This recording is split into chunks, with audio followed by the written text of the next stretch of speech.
ಮಾತೆತ್ತಿದ್ರೆ ಒಂದ್ ಹೇಳ್ತಾರೆ, ಇದು ಪೇಯ್ಡ್ ರಿವ್ಯೂ, ಏನ್ ಇವ್ರಿಗೆ ಆಲ್ರೆಡಿ ದುಡ್ಡು ಕೊಟ್ಬಿಟ್ಟಿದ್ದಾರೆ ಅನ್ನೋ ತರ, ಫೇವರಿಟಿಸಮ್, ಬಯಾಸ್ಡ್ ಅಂತ.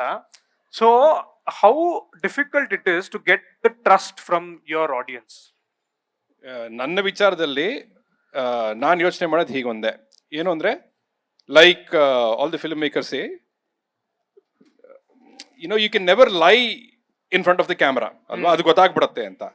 ಐ ಥಿಂಕ್ ನಮ್ದು ಸಣ್ಣ ಕ್ಯಾಮ್ರಾ, ಸಣ್ಣ ರೂಮು, ಸಣ್ಣ production, but I think it applies to us as well. ಜನಕ್ಕೆ ಗೊತ್ತಾಗತ್ತೆ ಇವ್ನು ಆನೆಸ್ಟ್ ಆಗಿ ಹೇಳ್ತಾ ಇದ್ದಾನ ಇಲ್ವಾ ಅಂತ, ಅದ್ರಲ್ಲಿ ನನಗೆ ದೃಢವಾದ ನಂಬಿಕೆ ಇದೆ. So I think that will bust all myths if your honesty goes beyond the camera, it hits the audience anta nanage ದೃಢವಾದ ನಂಬಿಕೆ ಇದೆ. So yeah, and this is coming from experience.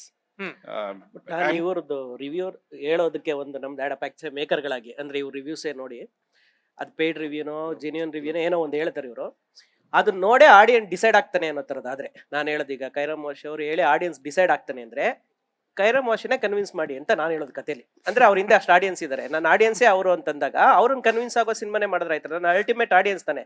ಇಲ್ಲ ಇವ್ರ ರಿವ್ಯೂಗೆ ಆಡಿಯನ್ಸೇ ಇಲ್ಲ, ವೇಸ್ಟ್ ಅಂತಂದ್ರೆ ಇವ್ರನ್ನ ಯಾಕೆ ಕನ್ವಿನ್ಸ್ ಮಾಡ್ತೀವಿ, ಅಥವಾ ಪೇಯ್ಡ್ ರಿವ್ಯೂ ಆಗ್ಲಿ ನಾವು ಯಾಕೆ ಕನ್ಸಿಡರ್ ಮಾಡ್ಬೇಕು, ಬಿಟ್ಬಿಟ್ಟು ಮುಂದೆ ಹೋಗ್ಬೋದು ಅನ್ನೋದು ನಂದಿದೆ ಯಾವಾಗಲೂ. Lovely. And Pradeep, and just for the record,